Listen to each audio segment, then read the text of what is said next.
Hello, everybody, and welcome to episode number 8 now of the Training Log Podcast. Now, usually, I would throw it over to Noah to introduce our guest, but today, our guest is right with us, and she can introduce herself. So, Olivia O'Donnell, welcome, and how are you doing today? I'm great. I'm super excited for this. I've been waiting. Thank you so much. Just want to introduce yourself to the crowd a little bit, and who's watching, if they may not know you. So, my name is Olivia O'Donnell. I'm a senior on cross country and track field here at Oneonta. As I said, I'm a senior. This is my last semester. I'm super sad to be leaving the team, but I'm excited for this, and I'm excited to share information about myself, I guess, with you guys. Awesome. We're excited too. Yeah, so we want to start out. So we had a workout today, right? Oh, yeah. We want to ask you how that went. My workout went really well. I had a different one than a lot of people. Mine was 2 by 5 by 300. So it was like a mile workout. It was at mile pace. And I had a minute in between the reps and 5 minutes active rest in between the sets.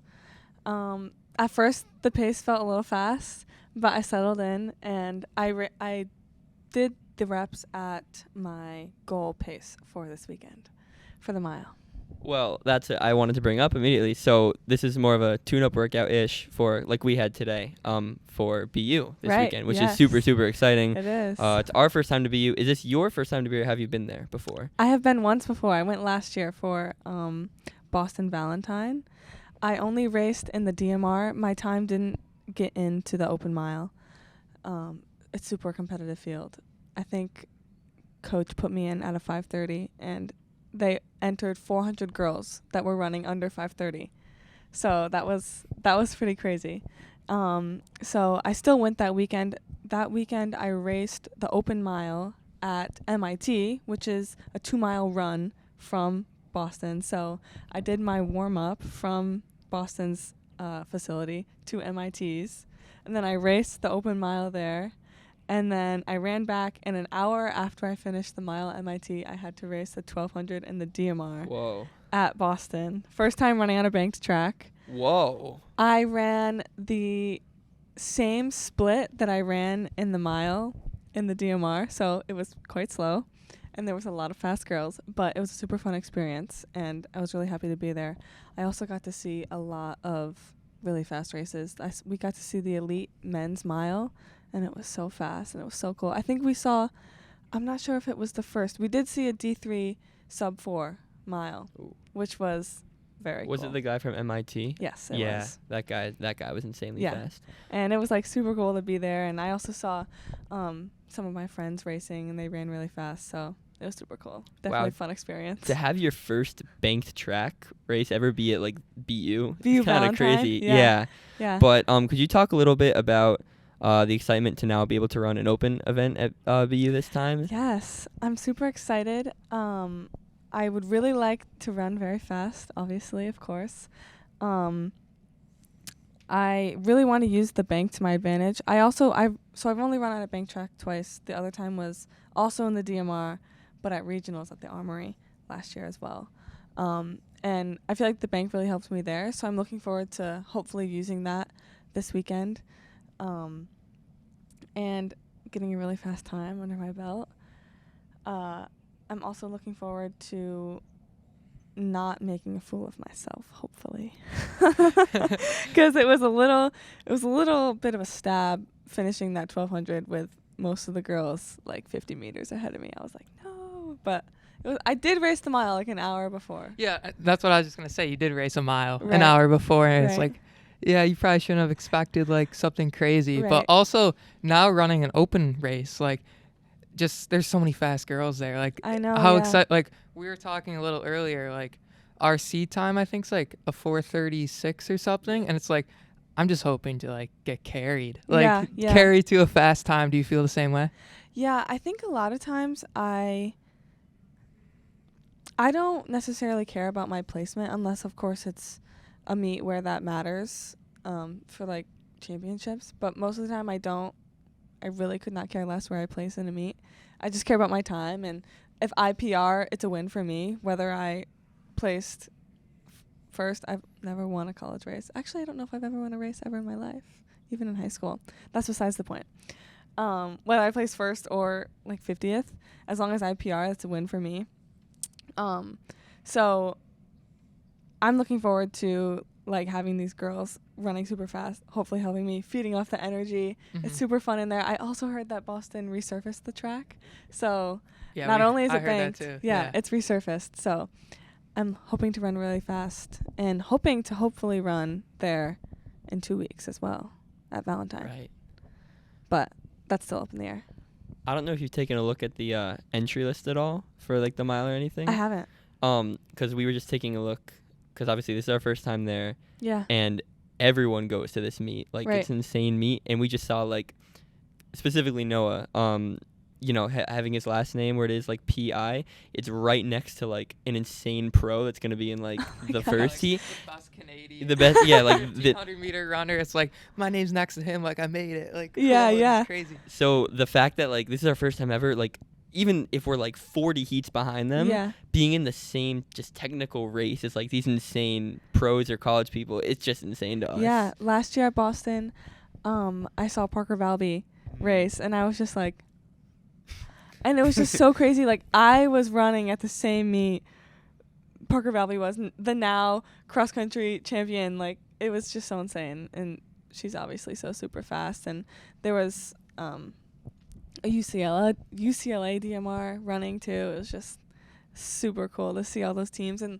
you to be racing with them too. You're like, you almost feel out of place, but you're like, wow, maybe I kind of made it. It's super cool. Right. Well, it brings up an interesting like point or question of like, at what point should you, and I know we're like all D3 here and everything and not quite at their level obviously, but at what point do you like want to stop idolizing people, because at the end of the day they're still just runners at the same time, but they're also just so much faster than us also. So like it's an interesting thing to think about. I don't know, because like there's certain times I don't want to idolize. Yeah, and they're also our age too, especially when they're like Caitlin Toohey. I totally idolize her. I totally love her, but she's completely normal. Like she's just like any of us. She's just really fast, and I'm sure she doesn't see herself as this like super amazing, super awesome, like the way I see her. Right.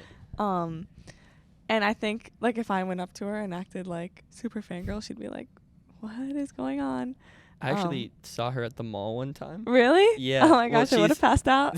She's from the town over from me. Okay, and so I was at the Palisades Mall. Shout out Palisades Mall if anyone knows it. And I was in Target, and then I looked over to my left and like at the end of the aisle, and I see an NC State jacket, and I'm like, well, could it be? Is it? And then I like walked over the next aisle, and I see again the same jacket, and I see the blonde hair, and then I just see her face. I'm like, holy crap, that is. And I like tell my mom like that Caitlin Toohey, everything, and I'm like wearing my Nike XC hoodie, so I'm wondering if like she would be like, oh, you run cross, because she definitely wouldn't be like that. My mom was like, go say hi, get a phone. I'm like, no way. I was just way too nervous to do that. Yeah. But it was really fun to just. My one experience like that is, do you guys know Taylor Ewert? She's really fast. She was very fast in the race walk. I forget what school she went to. Anyway, she was the one that almost beat Caitlin Toohey at Nike Cross Nationals. Gotcha. The two girls who almost beat her. Mm-hmm. She in was her one senior of them. year. Yes, Yeah. she was one of them. And then I was like, wow, this girl's so cool. So I followed her. And I saw during the spring of our senior, she's also my grade too. She posted her senior photos, and we had worn the same dress for our senior photos. So I DM'd her on Instagram, and I said, we wore the same dress, and she answered me, and I felt so cool. And then when I was at the Armory for regionals, I saw her. She has a plaque in there for, I think she ran a facility record, or I think it was the race walk facility record, maybe. And I was like, I DM'd that girl, and she answered me.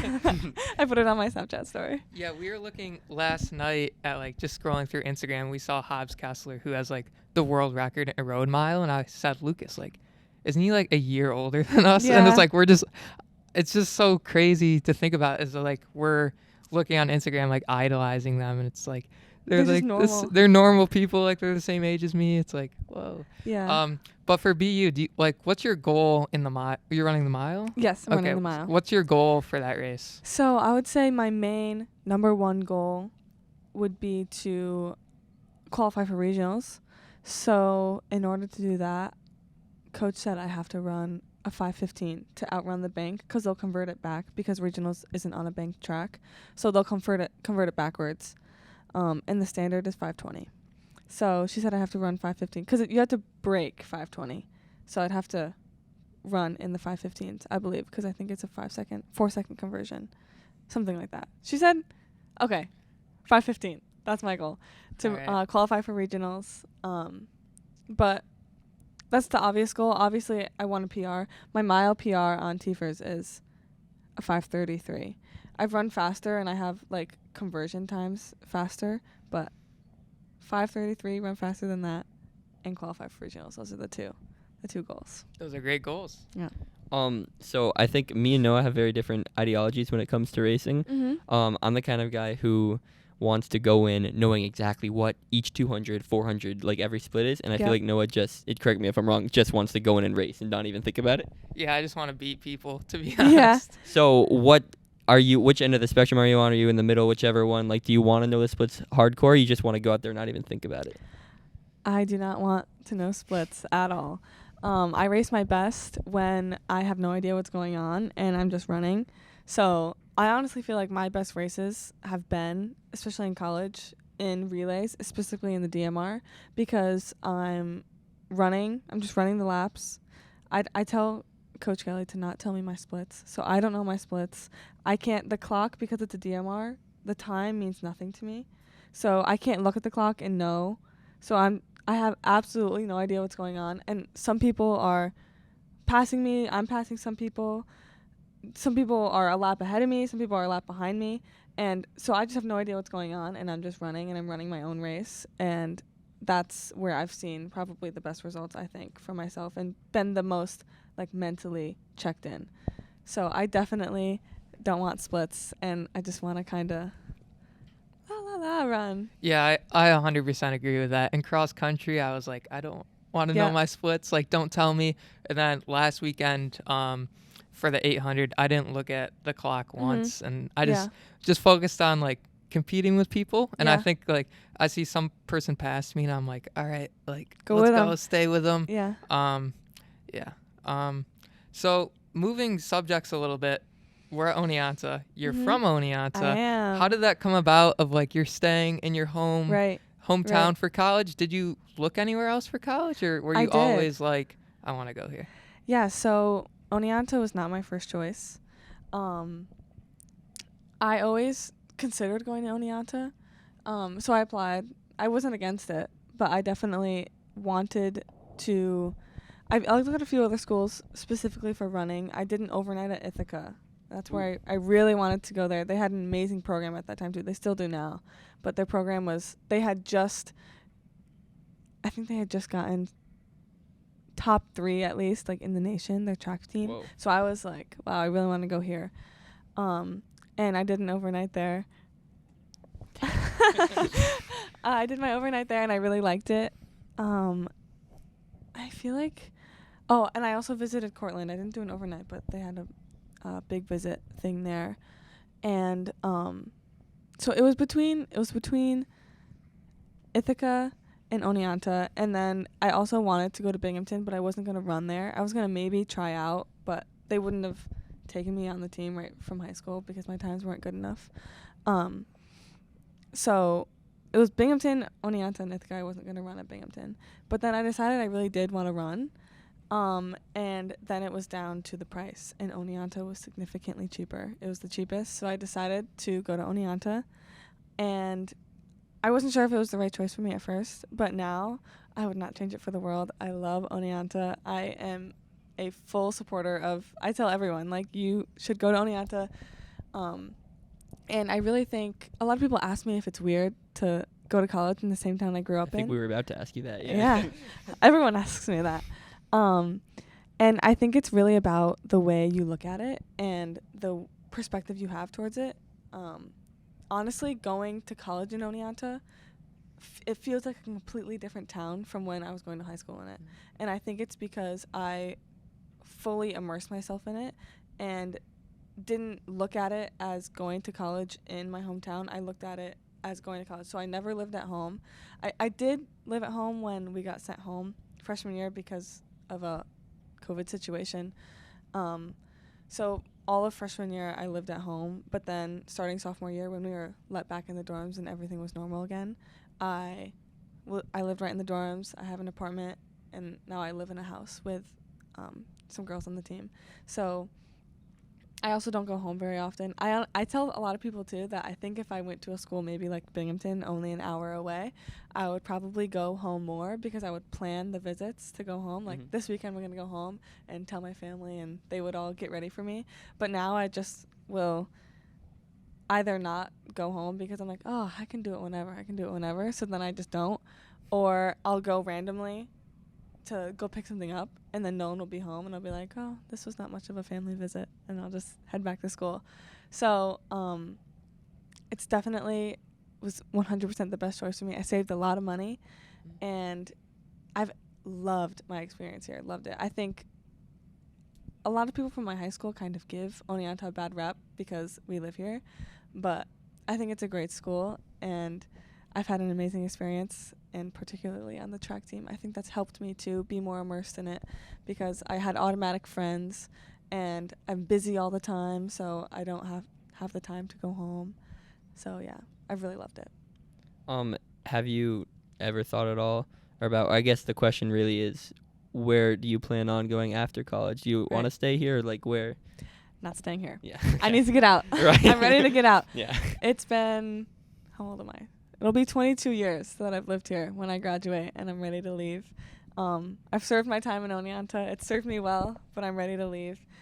Right now, I'm hoping on moving to Long Island. Moving to Long Island to live on Long Island. I had to get the terminology right. I don't want my Long Island people to be mad at me. Next fall, hopefully. I'm possibly living with a roommate I live with now. Just have to figure out. I'm not going to grad school. I'm probably going to get into real estate. Cool. Yeah. But depending on their grad school situations, we'll see where I live. But I'm getting out of Oneonta for sure. Gotcha. What's your major right now? My major is environmental sustainability. I think it's my 6th major. Okay. Yeah, I changed a lot. I had 2 majors twice. Would you like me to go through them? Yeah, go for it. Oh, yeah? Okay. If you can remember. Yeah. So when I applied to Oneonta, I was a dietetics major. And then I changed my major before school classes started. I changed it to adolescent education with a concentration in earth science. And then I changed it to just earth science. And then I went back to dietetics. And then I went to exercise science. And now I've landed on environmental sustainability, and I'm going to keep this major, and I'll graduate with it. Okay, great. Real estate, you said you wanted to get into. Yes. Why real estate? So obviously there's not an obvious connection to environmental sustainability and real estate. Honestly, environmental sustainability is connected to all fields because it's going to be a major part of all of our lives, like in the coming years. And a lot of different companies are going to start having sustainability coordinators and things like that, sustainability offices. But I chose the major because it was, as you can tell, I have a lot of interests and they kind of vary. And I often changed my major because I got bored. Not because I didn't like it, just because I kind of got bored and didn't really see myself in it for life and then wanted to change.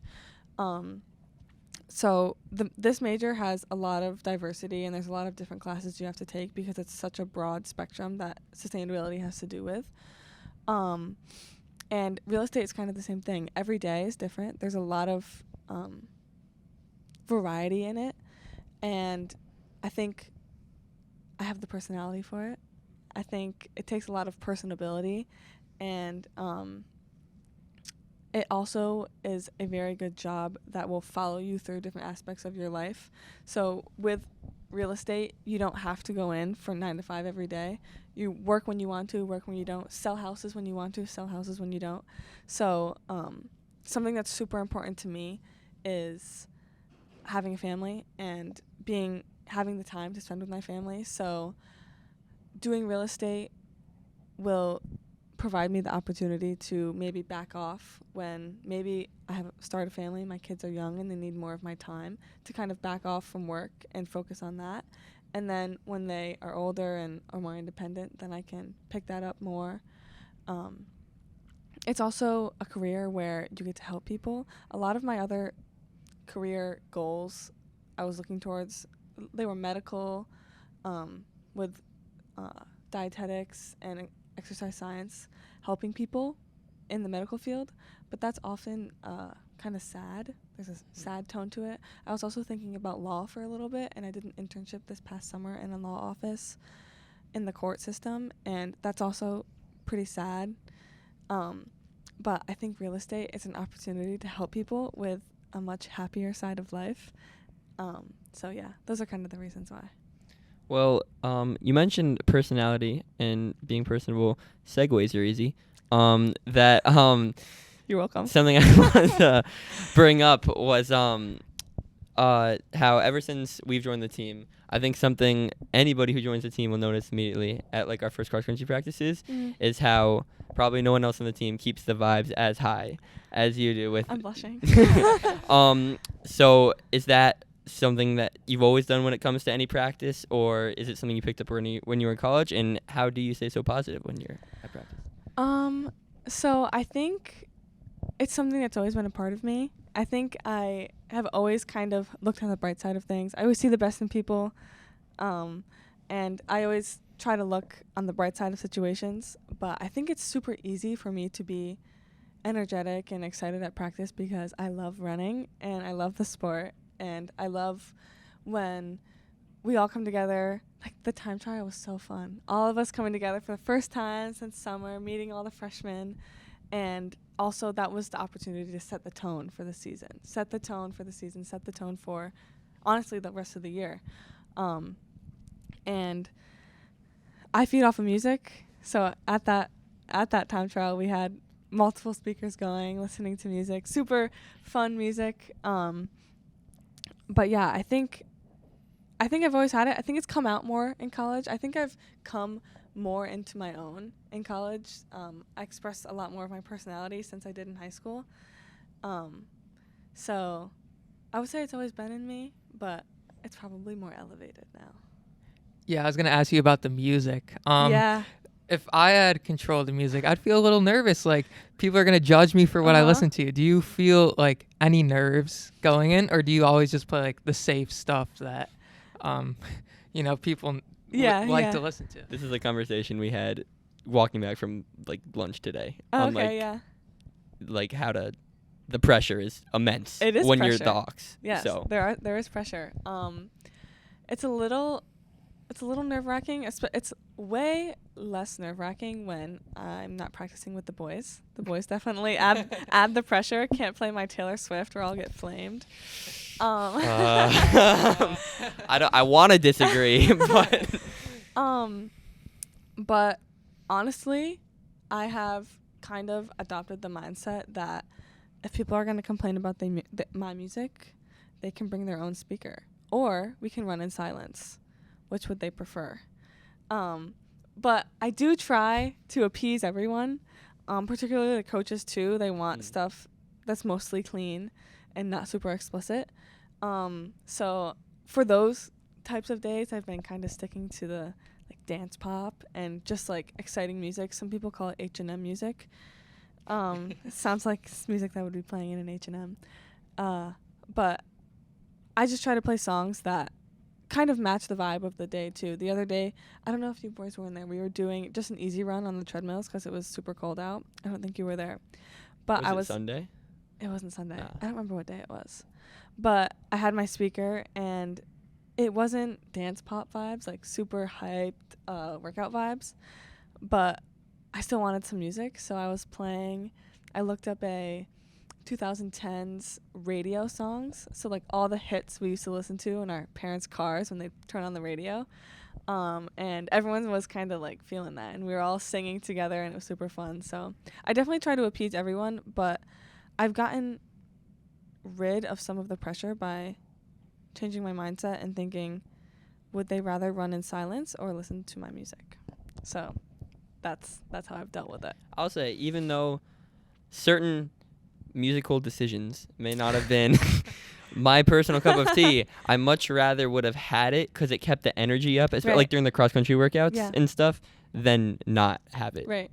Like, it definitely kept me going, I think. Sometimes Taylor Swift works. You have to admit. I think I like boost my hatred for Taylor Swift just for this podcast. Uh-huh. And I'll remain hating her for the podcast. But I almost got him. But moving on. So doing a bit of reading on your page on the Oneonta roster. It says you played soccer in high school. I did play soccer. Was that every single year too? Yep. I never did cross country. Your first cross country, because freshman year got canceled. Yeah. Was your first ever cross country race was sophomore year of college? It was, yes. So why soccer in high school?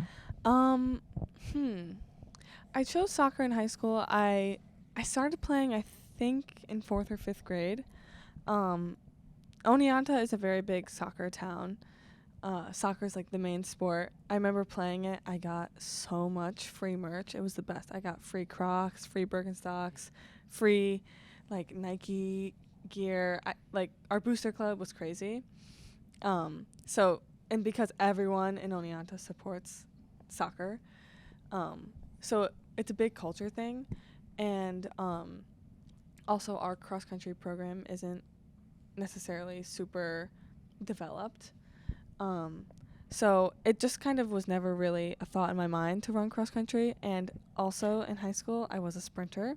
So that was also not really on my radar, running anything longer than the longest race I ever did in high school was a 1K. So the idea of running a 5K, I didn't care about it. So I never really thought about doing cross country until maybe my senior year. I was considering trying to do both, but my soccer coach definitely wouldn't have had that. So I stuck with soccer, but I definitely think that has benefited me in the long run, honestly. I think every time I go to the trainers, they're like, wow, you have really strong ankles. And I think it's from my days of running and kicking the soccer ball and running on the crazy grass. And I also think it helped me with not focusing so much on running. It wasn't always running 24/7. It was, I had soccer in the fall. I didn't have to train for cross country in the summer either. I just came to soccer in the fall. That would get me in shape for track season in the winter, and then I did track in the winter and spring, and then I got to reset and do soccer again. So it was definitely a good change of pace. Yeah, we kind of have similar stories then, because I played soccer up until my junior year. Okay, cool. From when I was 4, yeah. really young. And then also 7th and 8th grade, I was a sprinter too. Oh, cool. So, but I also have the same theory that you do, with the strong ankles. Yes. I feel I've never been injured to a point where I can't run. Yeah. I just think I credit that all to soccer. Me too. Just the cutting and Knock on all wood. of that. Yeah. Knock on wood, never been injured that I But also run. like you said too, having soccer, just not focusing on running as much, and that's why I think we both, correct me if I'm wrong, like running now so much, right? Yeah. I think it definitely helped my perspective. I hear a lot of my teammates talk about how they kind of developed unhealthy relationships with running, and I just never really had the opportunity to do that. I also am running in such a different way now than I was in high school because I was a sprinter. I mean, maybe twice a month, maybe. More like once a month or 0 times a month. My coach would have us for a pre-meet go run 3 miles, and that was the extent of my mileage. The rest of my practices were plyos or a track workout where we would do maybe 200-meter reps. But I wasn't running for all that time and spending all that time on it, and I think it preserved me from developing that sometimes negative relationship with running. And it's also new to me now, so it's extra exciting to, every run is, every season I have a new longest long run, And I might have not had that if I was running those distances in high school. I definitely do think it made it a harder transition for me because I was sprinting. But, yeah, I definitely wouldn't change it. I think being a sprinter also helped me with my form. Definitely having a lot better form. It's a really interesting theory that you two bring up here, because, like, I guess it makes sense to think that that's why you guys have such a love for running now. Mm-hmm. I played baseball for, I guess, the same amount of time he played soccer. I quit my junior year to do track full time. Okay. But I've really only have the way you guys are describing for just spring track, if that makes sense. Uh-huh. Because everybody loves outdoor track more than indoor track. Am I right on that? I think most people, Yeah, and I am such more of an indoor track guy because that's how I was introduced to it. I did cross country all through middle school and high school, and cross country will forever be my favorite running sport of them all. It's not even close. But indoor track, I mean, I went to just the Armory every meet. Okay. So, it's kind of unfair that I got to do that, honestly, because it kind of skewed my perception of what an indoor meet was. Yeah, right. Because it's just like one of the best facilities in like the world every time. So that's what I thought every track meet was. And then when I transitioned over to spring, I don't know, just being at like another high school instead of like the world's most famous track was a little underwhelming, for me a little bit. But now I'm coming around to it. And now I think I like outdoor track every season I do it more. I've only done it twice. Right. But I think it's going to keep growing now that I'm in college. You keep talking about sprinting. Yeah. And you said you were looking at other schools as well. Were you looking to be a sprinter there? And how did the transition come about? So I was when I was in middle school, I ran the 800, and I didn't do indoor track my freshman year of high school. I was a cheerleader, if you can believe it. So my earth science teacher was the track coach, and right before outdoor track, I went up to him and I said, "Hey, Mr. Cotter, I'm gonna be on the track team. I'm an 800 runner." And he looked at me and he said, "No, you're not. You're a 400 runner." And I said, "Whatever you say." So I started running 400s. I basically primarily focused on the 400 freshman year, sophomore year, and then until the middle of junior year. And then one meet during junior year, an outdoor meet, I had to take the SAT, the ACT, one of those tests. I had to take it, and I normally did the 4x4, and I couldn't do it because it was at the beginning of the meet, and I was going to miss the beginning of the meet. So they put me in the 4x8 instead and had me do the 4x8, and I did it, and the meet wasn't not very competitive meet, but the split that I ran was not only the fastest of all the girls on my team, but would have won the open 800. I mean, it was like a 2:39, I think. It was not very competitive, but they were like, "Okay, this is maybe a sign we should put her in another," and I really wanted to, so they put me in another one, and I think I ran like 2:32, and they put me in another, and then I ran 2:28. And then by the end of that year, I ran 2:26. So I was like, okay, I think maybe this is the race I should be focusing on now. So the next indoor season, I started focusing on the longer distances, doing longer reps in my workouts. I got up to 500s. Woo, going from 200s to 500s. And I sprinkled in, I think I did 3 1Ks that year.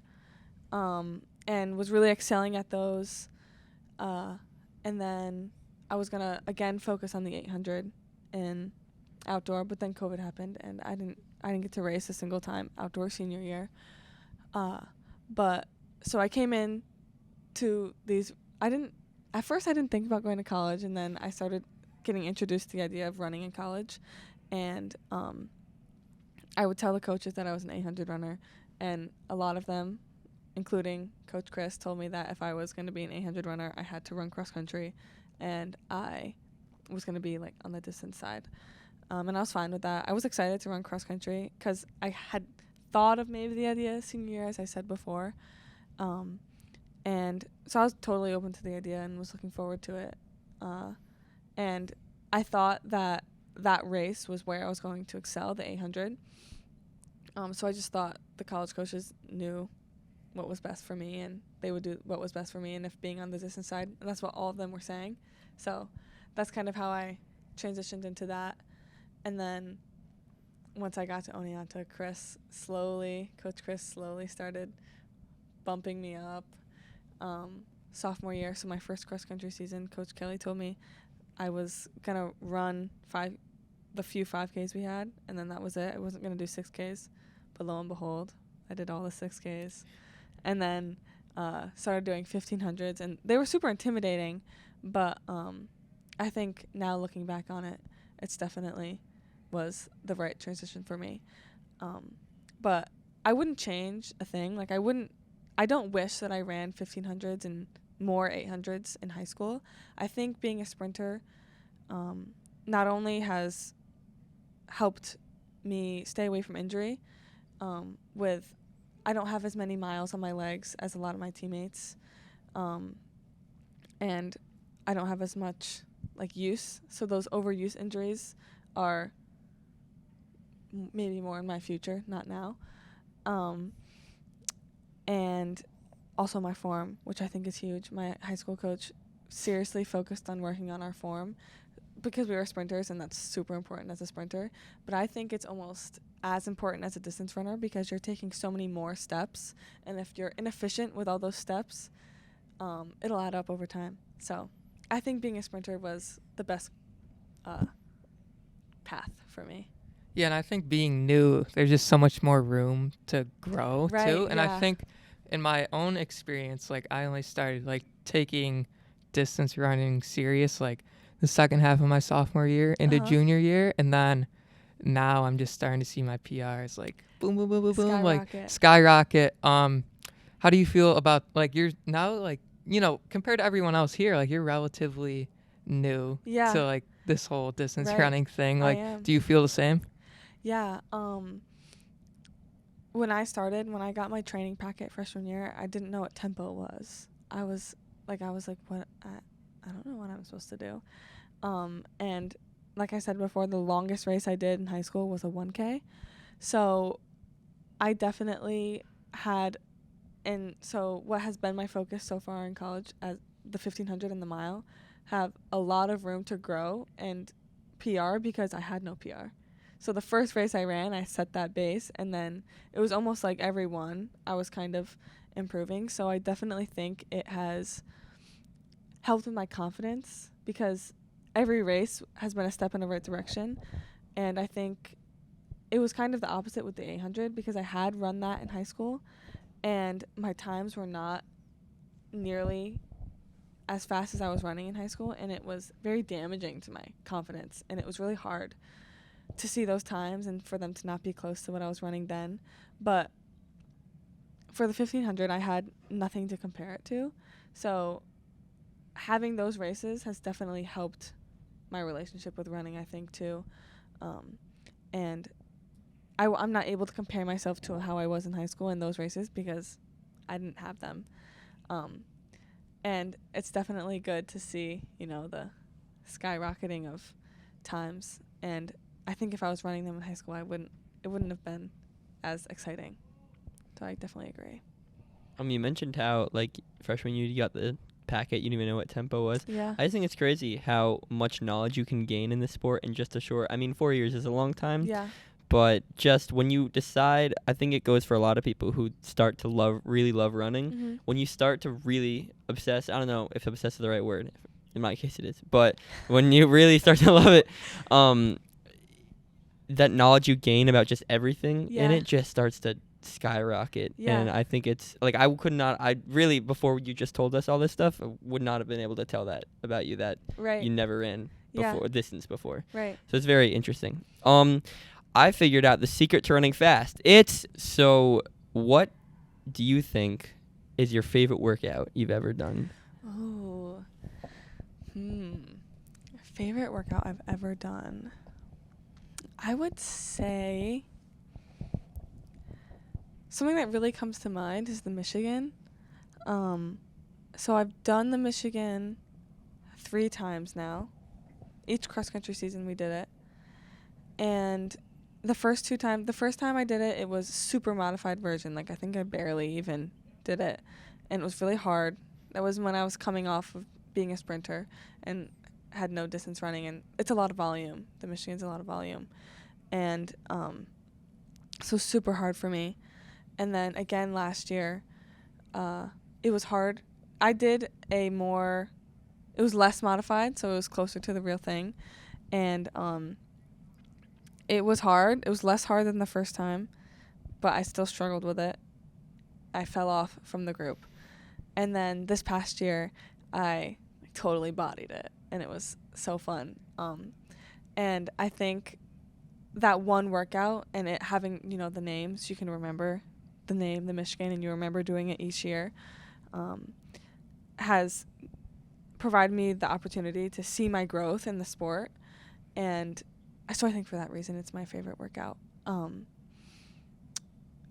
It's also, I think another one maybe was my bread and butter workout from high school, which is just a bunch of 200s.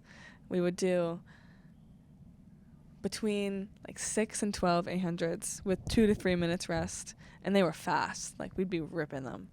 And I have a lot of good memories from that. Every single time in that workout, one of my teammates from high school, when we had one left to go, she would yell, "Uno más!" And I do that in every workout now, and it's stuck with me forever. So every workout, whether it's one more set or one more rep, I yell out, "Uno más!" And it's you got one more and you can do it and you can rip it. So that or the Michigan. We love 200s over here. I think me and Noah both talked about this a long time, for a lot of times, have said that 200s are one of the main reasons we just developed. I mean, you guys have soccer as well, and I think that's a big reason as well. But 200s would just develop our foot speed so much as distance runners. Because in high school, for me and him, we would do 200s in the way of it wasn't at whatever pace, it was just ripping it. Run as fast as you can. Yeah, exactly. Just go. No matter if it was 4 by 200 or 12 by 200, just run a 200. And to me, when I was just new to it, I always thought, all right, if it's anything less than 400 meters, I can just sprint the whole thing because it's not that far. Yeah. We've been doing 800s and miles and stuff. So the 200s, the lactic would build up and just ripping it, and it was so fun. Yeah. So I think 200s are such a big way They're so fun to build foot speed. So yeah, you saying uno mas reminds me of my saying in high school when we got to the penultimate rep of the workout. I'd always say last one till the last one. Oh. And then that just people would beat me to that saying in each workout just because it became so famous. That reminded me of that. But coming from the speedier side, how do you feel about your mileage now? It's so high. Yeah, it's high. Your long runs, I think my long run this year got up to 13 and a half or something, and before that was just unheard of. How did that transition come now you're running? What's your longest run ever? My longest run ever was just under 14. I did 13.95, I think. Yeah, so that's just crazy. How do you feel about just spending that much time on feet now? Yeah. It's if you told me in high school that I'd be doing that, I would have told you were lying. It's definitely super crazy to think about. I mean, I think in high school my weekly mileage was maybe 10, probably more 8 miles a week, and that was all coming from workouts. So my 200 repeats, and just the slight warm up we would do, all that mileage was coming from that. We didn't calculate it either. I had to guess when I came here. When Coach Chris asked me, "What was your mileage?" I was like, "What is that? What are you referring to?" So, and now, I mean, over cross country season, I don't remember how many times I hit 50. I'm feeling like it was 3. It was at least once, between 1 and 3. I ran 50 miles, and that just, I remember freshman year struggling to hit 35, and then I was hitting 50, not necessarily with ease, but it wasn't as hard as hitting 35 was. And I think it's just so cool to see how far you can come in distance running and how much you can endure, which you never thought you could. I couldn't run 3 miles without stopping, and I did almost 14 over the summer. And it's definitely also running high mileage is like feels like a badge of honor. And distance running, like, yeah, I'm running 45 miles a week. I'm running 50 miles a week. So it's definitely super cool. It's kind of hard to wrap your head around, but it's definitely super awesome, and I love it. Yeah, seeing the Strava graph and just seeing the 50, I love the just Strava that graph. dopamine hit of awesomeness. But I remember running during COVID when I was bad. To put it and simply. ran like twice a month because I'm like, oh, I still got this. Just like running 3 miles, and I'd have to stop, I think, like 10 times during it. I remember one of these runs, it was like, I don't know, it was warm, but I couldn't do it anymore. Like I stopped like halfway through and walked home. And just like sat on this bench for like 20 minutes, and I was like, oh man, I don't think I'm gonna make it back. So that I just started walking. But you're a senior now.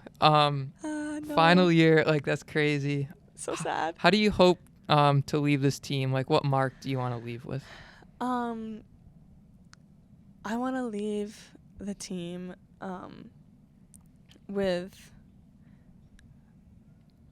I want to almost like instill tradition on the team. I think when we came in as freshmen, my class was missing a lot of that upperclassmen support. We had essentially no support from the upperclassmen, and I want to leave the team with the idea that that is what our team does. Like, we support each other. The upperclassmen help the underclassmen, teach them what the team is about and how they should be acting, and if they want to be very good and perform very well, what they should be doing. And I think that will help improve the team so much. I almost feel like my class was a little lost freshman year and even sophomore year. It was really tough, but I think the program will benefit so much from having the tradition that the upperclassmen are there for the underclassmen, and we're here as resources, and that it's almost our duty to help them. So I'd like to leave the team with that. Definitely. This is going to be our last question before we get into our speed round. Where don't be intimidated by the speed round. But the last question, like hard-hitting question, is, so you talked about maybe moving on in Long Island. I don't know how to say it. What are your plans for running after college, if any? So, I've thought about this so much. Before I kind of settled on real estate, I had considered probably going to grad school, and I was probably going to run in grad school. But now that I'm not, I'm like, oh, this is the end. My end with the NCAA is coming soon. But I really want to train for a marathon. So that's my plan this summer. I'm going to take the regular 2 weeks off that I would get after track into cross country. I'll take those 2 weeks. And then instead of starting to train for cross country, I'll start training for a marathon.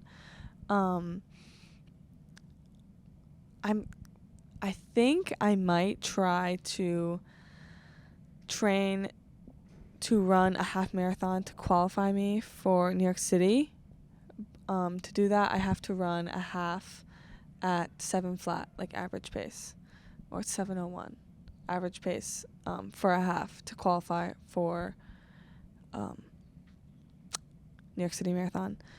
But if that doesn't happen, I'll just run a different marathon and hopefully do the New York City Marathon through there's a program, I think it's 9+1 or something like that. You have to run 9 of the organization's events and then volunteer at one, and then you automatically get a bib into the race. And all the events are in the city, so it'll be much easier for me to do that when I'm living on Long Island. So if I don't qualify this summer for the New York City Marathon, I know I'll have other opportunities to do so. Also, one of my biggest goals in life is to run while I'm pregnant until when I get pregnant later in life, obviously, to the point where people are like, is it healthy for her to still be running? Like I'm like huge and I'm still running. And then to also finish a marathon and with like 400 meters to go, 200 meters to go, go to the side and like grab my like 1-year-old baby from my husband and then cross the line like with my baby in my arms, and people to like first of all share that moment like with my child, and then to also be like, that woman has a less than 1-year-old baby and is running a marathon. So those goals kind of go hand in hand, to like run throughout that stage of my life and then compete after that. But yeah, so I'm thinking long distance marathons, half marathons is where it's at. I don't foresee myself stopping running anytime soon. Those sound like freaking awesome goals. Yeah. Do you have anything on those goals? No, I just think they're cool. They are cool goals. I want to be like the freak show who's like running with a giant belly. Just to like intervene here, I was scrolling through Instagram again, and like Nick Willis, his wife ran like a 6:30 mile at like 8 She's months. An inspiration to mine. 8 months pregnant or something. Yeah. Yeah. I was like, and it like looks so wrong. I was questioning, like watching. I'm like, is that healthy? Yeah. Right. But let's go into a speed round now. I'd say. Gosh, speed round. Okay. So always got to open with, what's the largest animal you can theoretically beat in a fight? Oh man, I'm not very strong. I think a raccoon. I think that's the largest animal I got. I think that's arguably the most reasonable answer we've gotten. We've had elephant, tiger, like. Kelly said tiger. It's like. Oh no. And I know she took it back, and I know she's very embarrassed that she said it. And I'm sorry, Kelly. I keep bringing it up, but like tiger just can't come out of your mouth. Like you can't just. That's not realistic. Say tiger. I don't know, but okay. Raccoon. What's a good one? Shoot. Favorite pre-race song? Oh my gosh, if you asked me this last year, it would have been Karma by Taylor Swift. 100%. That was my song last year. But right now, I think in this very moment, it might be Everybody, the new Everybody remix by Nicki Minaj. So good. What's your favorite ice cream flavor? My favorite ice cream flavor it's between mint chocolate chip and strawberry. I like to get 1 scoop of mint chocolate chip and 1 scoop of strawberry and together, and then put rainbow sprinkles on them. Best Pixar movie. Oh, yeah. I'm not gonna lie, I don't know. I don't really know which movies are Pixar. I'm not a movie girl. Not a movie girl. Is Up? Yeah. Let's go with Up. That's a great answer. Let's go with Up. Yeah, it's a great answer. I'm not a movie person either, Yeah. but going back to ice cream, because I'm just thinking about ice cream. I'm hungry. Yeah. Is Stewart's ice cream valid? Oh, so valid. I had it last night.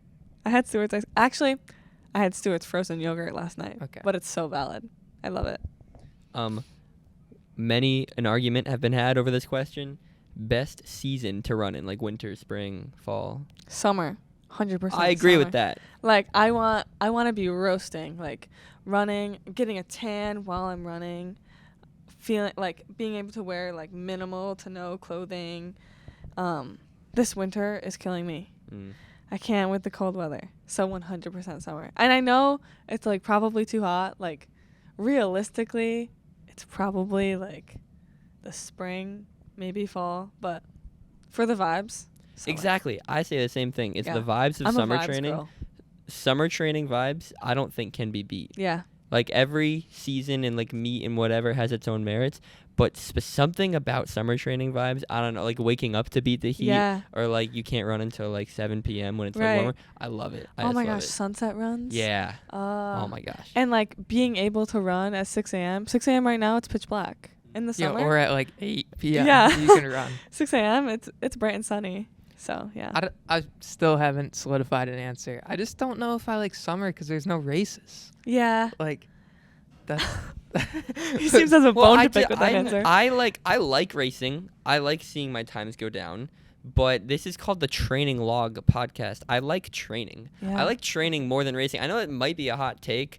and I know like racing is where you see the results of your hard work, but I just love doing workouts and like all the little stuff that goes into training.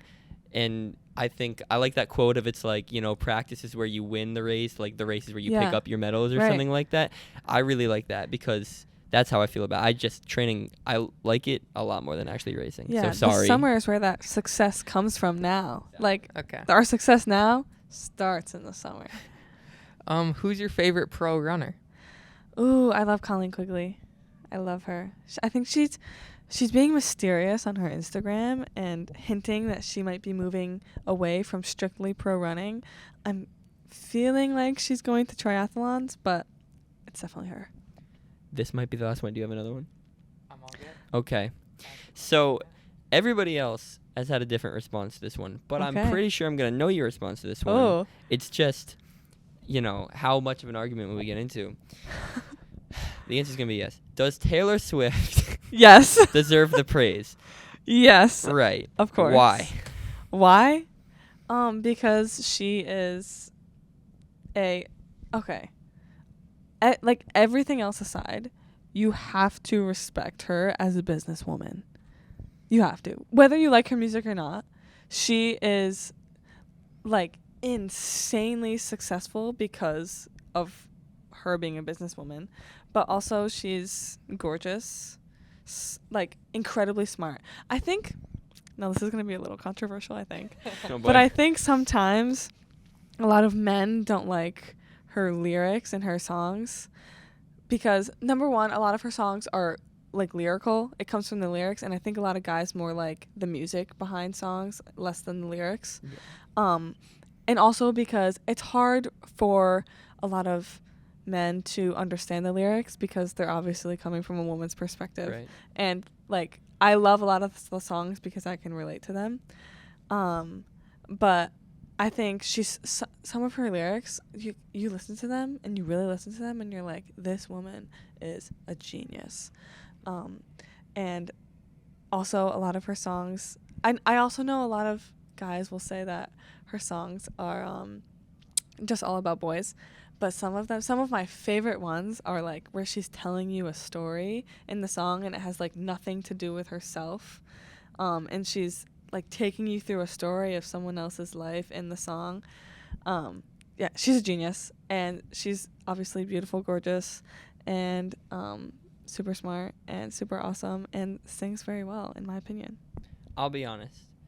I don't have as much validity to my argument because, for the reason you said, I haven't actually listened to that many. Like, I know the popular ones. The popular ones, ones I've heard, but like when you said, and even the popular ones, any of her songs, I just have not listened to the lyrics. Yeah. So I don't know. And I think a lot of people don't realize the like range of songs she has. They know the super popular ones, which are very pop, but she has also a lot of like folky songs and indie songs and some songs that sound more like rock.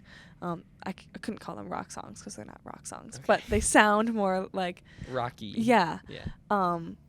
So I think some people are quick to judge, but yikes. Yeah, I don't like confrontation, so I don't like this fight. But no, it's fine.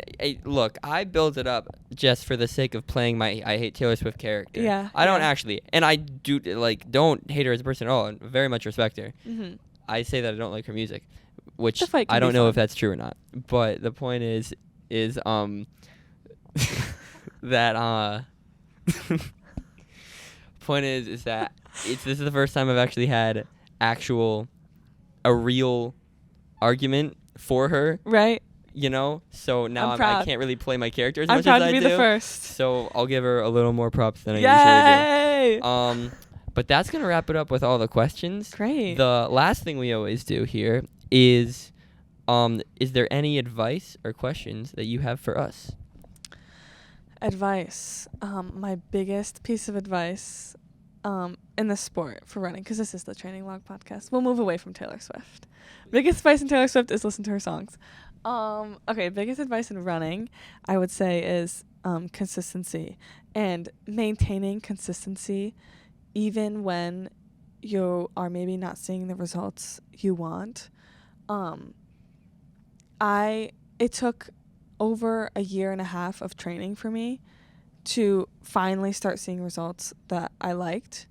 And it was really hard to do that. And it was really hard to keep going when I felt like I was getting nowhere. But it was those times when I kept running and I kept doing my training and I was doing everything I was supposed to, even when I wasn't seeing the results, was what produced the results. If I stopped then, I would have never seen any results. And in that time of doing that, I also developed my love for running. And you can obviously stay consistent without loving running by being disciplined, but it's so much easier when you love the sport.